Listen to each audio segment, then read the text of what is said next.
आज का टॉपिक रहेगा कि छुटकारा कैसे प्राप्त करें। हालेलुया। छुटकारा कैसे प्राप्त करें? तो पहला पॉइंट, आपको अपना फोकस, अपना ध्यान केवल यीशु की ओर करना होगा। यूहन्ना की किताब उसका 8 अध्याय उसकी 36 आयत को हम यहां पर देखेंगे। जब हम यूहन्ना की किताब उसका 8 अध्याय उसकी 36 आयत को पढ़ते, लिखा है, इसलिए यदि पुत्र तुम्हें स्वतंत्र करेगा तो तुम स्वतंत्र हो जाओगे। यदि यीशु तुम्हें आजाद करेगा तो तुम आजाद हो जाओगे। इससे पहले कि मैं आगे बढ़ूं, आपको यह सोचना है कि यदि पुत्र तुम्हें स्वतंत्र करे, मतलब अगर तो यीशु तुझे स्वतंत्र करे तो ही तुम आजाद हो सकते हो, नहीं तो तुम अपने किए हुए छुटकारों से आजाद नहीं हो सकते। भजन संहिता कहता है कि मेरे किए हुए छुटकारे व्यर्थ ठहरे परमेश्वर, मेरे किए हुए छुटकारे, मेरे छुटकारे के लिए की हुई मेहनतें व्यर्थ ठहरी। और जब मैंने जाना कि मेरा छुटकारा तेरे पास है। कई बार आप अपने छुटकारे के लिए मेहनत करते हैं, आप ऑपरेशन करवा लेते हैं, आप डॉक्टर के पास जाते हैं, आप वैद्य के पास जाते हैं, आप बाबाओं के पास जाते हैं, आप चेलों के पास जाते हैं, आप रिश्तेदारों के पास जाते हैं, आप अधिकारियों के पास जाते हैं, आप अपने पैसे का उपयोग करते हैं, आप अपनी बल, अपनी ताकत का उपयोग करते हैं, आप अपनी सोच का उपयोग करते हैं, बुद्धि का उपयोग करते हैं, आप अपने परिवार की काउंसलिंग का उपयोग करते हैं अपने लिए, आप किसी बड़े व्यक्ति की काउंसलिंग का उपयोग करते हैं, और फिर भी आपका छुटकारा नहीं होता। आज पहली बात, अगर आपको आपका छुटकारा चाहिए, आपको कहना है कि प्रभु मेरा छुटकारा तेरे पास है। बोलो ऊंची आवाज से, बार बार बोलो, प्रभु मेरा छुटकारा तेरे पास है। यदि तू मुझे आजाद करे तो मैं आजाद हो जाऊंगा।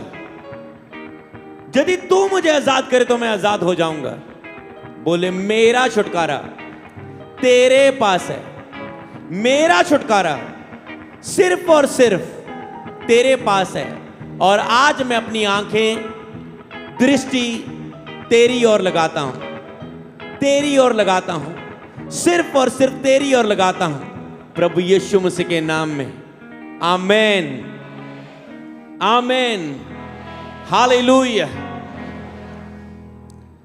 तो पहली बात जो आपको अपने जीवन में अपनानी है कि आपको पता हो कि आपकी जिंदगी में स्वतंत्रता केवल परमेश्वर ही आपको दे सकता है। तो आपको सिर्फ यीशु की ओर अपना ध्यान आकर्षित करना होगा। बोलो सिर्फ यीशु की ओर। बहुत से लोग बीमारी से छुटकारा पाना चाहते हैं, पर उनका ध्यान अपनी रिपोर्ट पर है, अपनी बीमारी के सालों पर है, वो कितनी साल पुरानी है, या अपनी बीमारी की ताकत पर है। नहीं ये तो कैंसर है, नहीं ये तो HIV, नहीं ये तो रसौलियां है, नहीं ये तो किडनी फेल होगी, नहीं ये तो लिवर खराब है, नहीं ये तो हार्ट का बड़ा प्रॉब्लम है, नहीं ये तो स्किन की बड़ी एलर्जी है, डॉक्टर ने बोला इसका इलाज नहीं। तो तुम यही सोचते जा रहे हो, इसका इलाज नहीं, मैं मर जाऊंगा, मैं मर जाऊंगी, मैं इसका इलाज नहीं, मैं मर जाऊंगा, मैं मर जाऊंगी, वो मैं थोड़े ही दिन हूं। और शैतान तुझे और मजा देता है कि तुम अपनी चिंता के बारे में और सोचो और सोचो। फिर सोच सोच के तुम रिएक्ट करो अपनी बॉडी के ऊपर, तुम कुछ गलत स्टेप लो, तुम पैसा खराब कर लो, तुम अपनी एनर्जी खराब कर लो, तुम कुछ ऐसा करो जिसमें तुम्हारा ध्यान जीसस की ओर ना जाए और उस समस्या की ओर जाए। फिर जब तुम कोई अपना कदम लेते हो, जब पैसा लगाते हो, जब कुछ दूर चल के छुटकारा पाना चाहते हो, बड़ी पहाड़ों में दूर चले जाते हो, और फिर 2-3 दिन सफर करके आते हो, फिर तुम कहो ओह मैंने समय बर्बाद किया। वहां तेरा मन दुखी हो जाता है उस बाबा की बातों को सुन के, उस चेलों की बात को सुन के, उस डॉक्टर की काउंसलिंग को सुन के। डॉक्टर ने जो मेडिसिन लिख दी, तो कहते ये तो बहुत तेज है, मैं नहीं ले सकता, क्या फायदा हुआ, इसे तो मैं ले ही नहीं सकता, ले ही नहीं पा रहा हूं, ये डाइट है, ये तो मैं खा ही नहीं पा रहा हूं, मुझे तो पचती नहीं जो उसने। आपका मन निराश हो जाएगा, आप और टूटेंगे, और फिर आपकी चिंता और बढ़ती। शैतान आपके साथ गेम खेलता है, और बाइबल में लिखा है हम शैतान की चालों से अनजान न रहें। हम शैतान की चालों से अनजान नहीं है, ये तो आप नहीं बोल सकते, क्योंकि आपको पता है आप उसके लिए काम नहीं कर पा रहे। कहते हैं हम शैतान की चालों से अनजान ना रहें, इसलिए हमें पता होना चाहिए शैतान की जुक्ति। तो सबसे पहले आज जो आपका फोकस रखें कि मेरे छुटकारे के पीछे एक स्पिरिचुअल अटैक है, तो आपको इसे पहचानना है। जब आप समझते कि मेरे एक छुटकारे के पीछे एक स्पिरिचुअल, मेरे एक हालात के पीछे, मेरे इस नशे के पीछे, मेरी इस बीमारी के पीछे एक स्पिरिचुअल अटैक है, एक शैतानी अटैक है। अगर वो शैतानी अटैक ना होता, फिर तुम जब चर्च में हो तो तुम कैसे चंगे हो गए? तुम जब चर्च में हो फिर वो अटैक क्यों नहीं हो रहे तेरी लाइफ में? फिर वो दुष्ट आत्मा तुझे अब क्यों नहीं उस तरीके से सोचने पर मजबूर कर पा रहा है जैसे वो चर्च के बाहर, घर में, तेरे काम, बिजनेस, प्रतिदिन के जीवन में कर पा रहा है? इसका मतलब जब जब तेरे पास काउंसलिंग है, जब तक तुझे कोई आत्मिक वचन से समझाने वाला है, तुम ठीक महसूस करते हो। जब जब तुम्हें कोई वचन मिलता है तुम ठीक महसूस करते हो, तुम हील महसूस करते हो। जब जब तुम बाहर जाते हो उस प्रेजेंस से, तुम अपने आप को बीमार, अटैक में, अपसेट, मेंटली अपसेट महसूस करते हो, डिप्रेशन में महसूस करते हो। इसका मतलब आपको यह देखना है कि मेरा जो केस है उसके पीछे एक स्पिरिचुअल अटैक है। कई बार लोग के कोई पेन होती है और वो रिपोर्ट करवाते हैं और रिपोर्ट में वो बीमारी नहीं आती। सबसे पहली बात, शैतान जो आपको बुला देना चाहता है कि वो आपको स्पिरिचुअल अटैक भी करता है और आपका ध्यान भी नहीं पड़ने देता। ये एक स्पिरिचुअल अटैक है। वो आपके माइंड से ही निकाल देता है कि तुम मेडिसिन ले, तू किसी को प्रेयर करवा, तू मतलब तू काउंसलिंग ले, तू कोई ये कर, तू वो कर, तू इसके पास जा, उसके पास जा, ये कर ले, वो कर ले, ये खा ले, वो पी ले, ये। तो तेरा ध्यान ही नहीं जाने देगा कि वो स्पिरिचुअल अटैक भी रखेगा और तेरा ध्यान भी नहीं जाने देगा ये स्पिरिचुअल अटैक है। और जब अगर तेरा ध्यान चल गया कि ये एक स्पिरिचुअल अटैक है तो तुम उसके लिए फाइट करोगे। चलो ना भी हुआ, तुम प्रेयर में फाइट कर रहे हो तो वो कोई भी कारण हुआ चल जाएगा, पर तुम जब एक स्पिरिचुअल अटैक करके उसके लिए फाइट करोगे तो गॉड प्लान जबरदस्त है आपके लिए। हालेलुया। चिंता करके कौन एक पल अपने जीवन में बढ़ा सकता है? सारी चिंता उस पर छोड़ दो, क्योंकि उसको तुम्हारा ध्यान है। क्यों चिंता करके ये कह रहे हो कि तुझे मेरा ध्यान नहीं है? क्यों क्यों ऐसा अविश्वास शो कर रहे हो चिंता करके? कोई रिएक्ट नहीं, बैड चीजों को देखकर कोई रिएक्ट नहीं। हालेलुया। क्योंकि शैतान चाहता है तुम रिएक्ट करो, तुम रो। और मेरा शुरू से स्वभाव ऐसा नहीं था, ये प्रभु हालातों, परिस्थितियों ने ऐसा बनाया। अगर ऐसा स्वभाव मेरे पास ना होता तो आप एक बड़ी टेंट चर्च ना होते। आज एक छोटा सा एक रूम में हम चर्च लगा रहे होते, 100, 30, 40, 50 लोग। मेरी क्षमता ना बढ़ती आपको गाइड करने की, आपकी अगुवाई करने की। तो उन प्रेशर में प्रभु आपको तैयार करता है। आपके हालातों के दिन आप तैयार होते हैं प्रेशर में, तो वही आपको मजबूत करते हैं, आपकी लेवल बढ़ते हैं। मुझे कोई एक बात बोल देता था, मैं रोने लग जाता था। परिवार कोई मेंबर कुछ भी बोल दे, रोने लग जाना, छत पे चढ़ के रूम में जाकर टेंशन लेते रहना, उदास होकर बैठ जाना। प्रभु ने एक दिन बात किया, अमृत,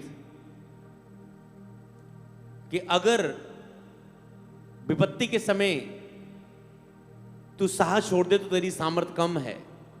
अय्यूब की किताब में लिखा है, अय्यूब अगर विपत्ति के समय साहस छोड़ दे तो प्रभु उसे दुगना नहीं दे सकता, तो उसकी सामर्थ कम है, तो वो प्रभु का विश्वास योग्य नहीं है। तो प्रभु ऐसे नहीं बोलता मेरे दास अय्यूब के पास जा शैतान, वो मेरा विश्वास योग्य है। प्रभु आपके लिए नहीं बोलेगा कि इस बेटे को मैं उपयोग करूंगा क्योंकि ये मेरा विश्वास योग्य है, ये परखा गया, हर हालात में विश्वास योग्य रहा मेरे साथ, इसकी 35 एज तक मैरिज नहीं हुई, ये बेटी विश्वास योग्य रही।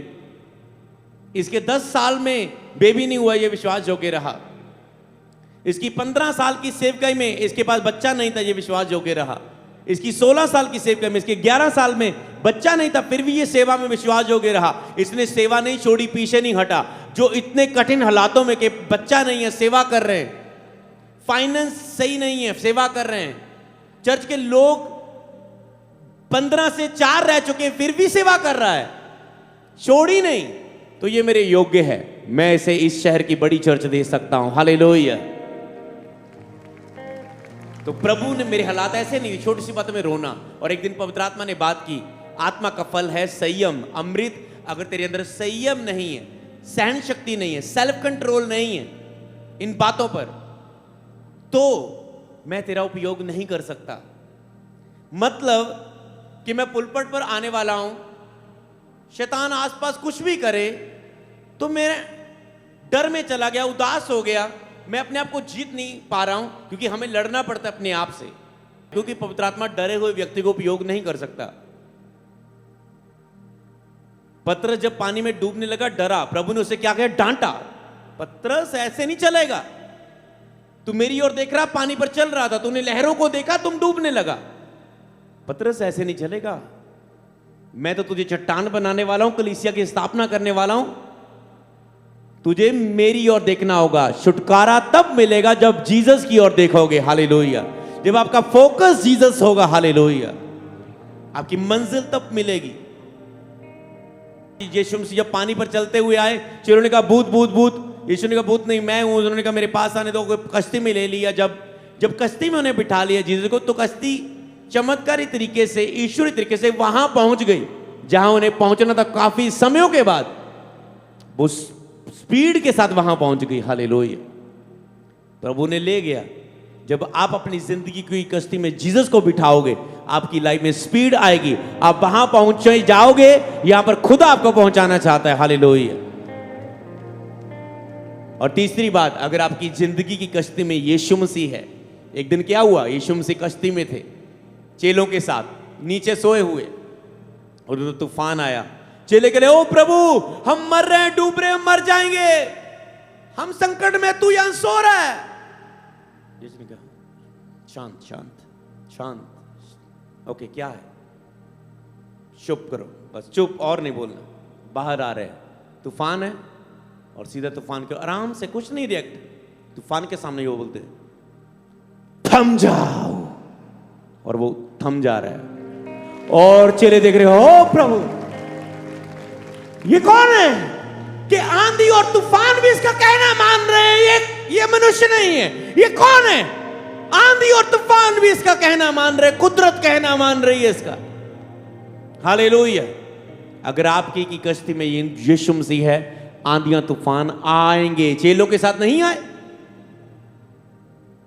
अय्यूब की जेल में नहीं आए, अब्राहम की लाइफ में क्या प्रॉब्लम कोई नहीं थी? क्या मूसा की लाइफ में नहीं थी? क्या कुछ नहीं हुआ? क्या यूसुफ की लाइफ में कुछ नहीं हुआ? क्या दाऊद की लाइफ में कुछ भी नहीं हुआ? क्या पतरस की लाइफ में कुछ नहीं हुआ?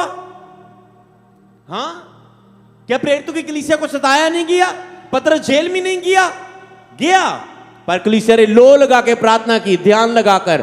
कलीसिया का ध्यान क्या हो गया कि कोई बंदा नहीं छुड़ा सकता। एक चेला पहले पकड़ा, मारा गया, अब हमें अकल आ गई है, अब पता है प्रार्थना में ही छुटकारा है। और वो प्रेयर में बैठे, उन्हें अकल आ गई कि पहले एक मारा गया, पतरस भी मारा जाएगा, हमें खुदा ही बचा सकता है। वो प्रेयर में चले गए, और पतरस बाहर आ रहा है जेल से छूट के। हालेलुया। और उन्हें अब पता चल गया कलीसियाओं को कि हमारा छुटकारा प्रार्थना में ही है। आगे कुछ भी आए, चलो प्रेयर में। कुछ भी आए, दिन को दुख आया सेवा में, रात को प्रेयर करेंगे, अगले दिन फिर से काम करेंगे। हालेलुया। तो समझ पा रहे हैं, आपका फोकस यीशु मसीह होना चाहिए।